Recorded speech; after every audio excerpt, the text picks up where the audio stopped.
Okay, we're ready to talk about the 2013 Briar Chapel 5K.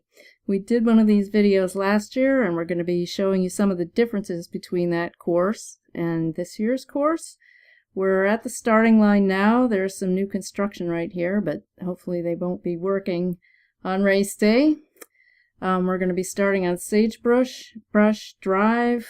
We're going to be running down past one of these model homes, and we're going to turn left on Wildwind. Now, I'm going to warn you, you're going to be going straight uphill here. It's kind of steep, and it's a heck of a way to start the race. But we get to the top here, we turn right on Briar Chapel Parkway, and you're going to be running downhill for about half a mile here.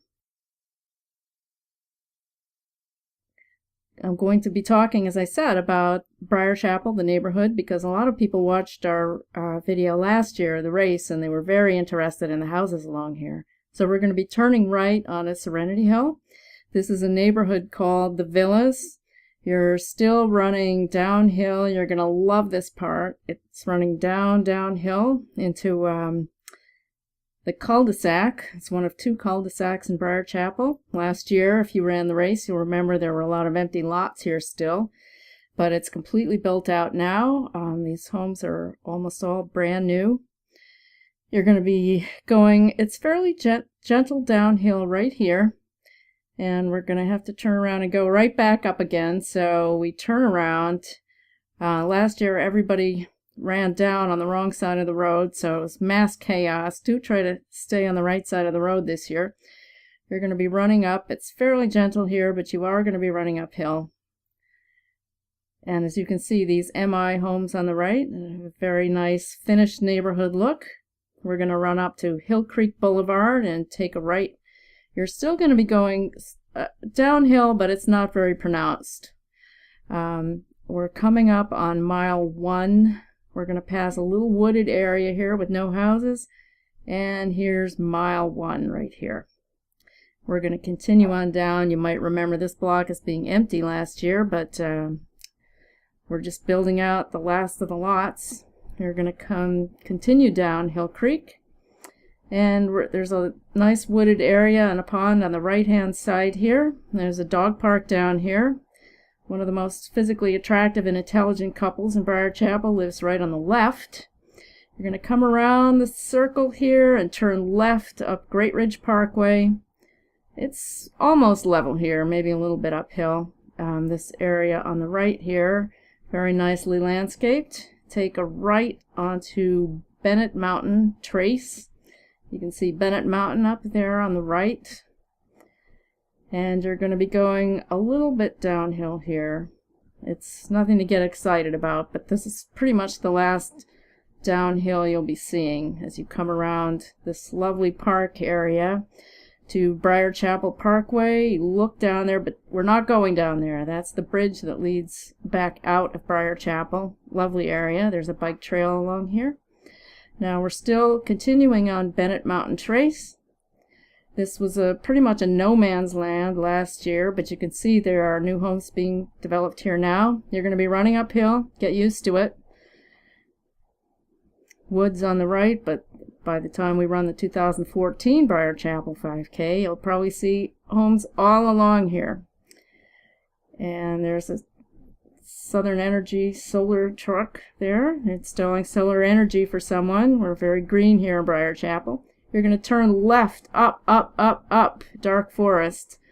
It's quite steep here. Then take a right onto Briar Chapel Parkway. Get your breath back, passing the visitor center on the right. We're coming up to the traffic circle. Lovely MorningStar model home on the right there. I think they just sold it. This is your last downhill. It's very short, but make the most of it. Catch your breath here going down. This neighborhood is one of the oldest, most developed in Briar Chapel, Saussy Burbank Homes. And turn left onto Grovewood. It's a side street here. We're going to go up Grovewood, and you're going to be running uphill here. It's not terribly steep. Nice area with the pool is on the left. You can't see it, but there's a park and a pool right on the left. Turn right onto Tobacco Farm. You might recognize this scene from last year's 5K. This was where the starting line and the finish line were. I turn right here onto North Serenity Circle.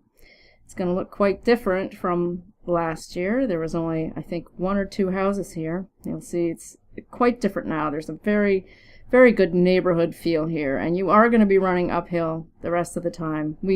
I'm sorry, I forgot to tell you where mile 2 was. It was at the top of the, at the traffic circle at the top of Briar Chapel Parkway.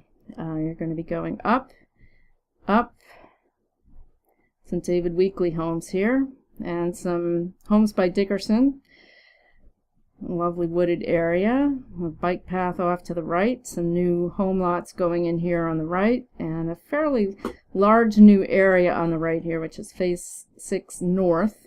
There's still terraforming there, no homes here, but this is going to be a very desirable location. You're going quite steeply uphill here. You're really going to feel the hills here. Briar Chapel is very hilly, and this is one of the steepest parts. This is the steepest part of the race. You're going to intersect Briar Chapel Parkway, and we're almost to the finish line. We're at mile 3 right here, and we actually get the luxury of a sprint downhill. We're sprinting, we're going downhill, and it's kind of strange. You're going to take a sharp right to get to the finish line. We're going to be going in here, and we're going to end up where we started at this lovely new park. There's a pergola, a lovely garden, and a common area, and we are home. Some of us live here, and we're very grateful for it. Some of us are just grateful we finished our Briar Chapel 5K. Hope to see you at the race.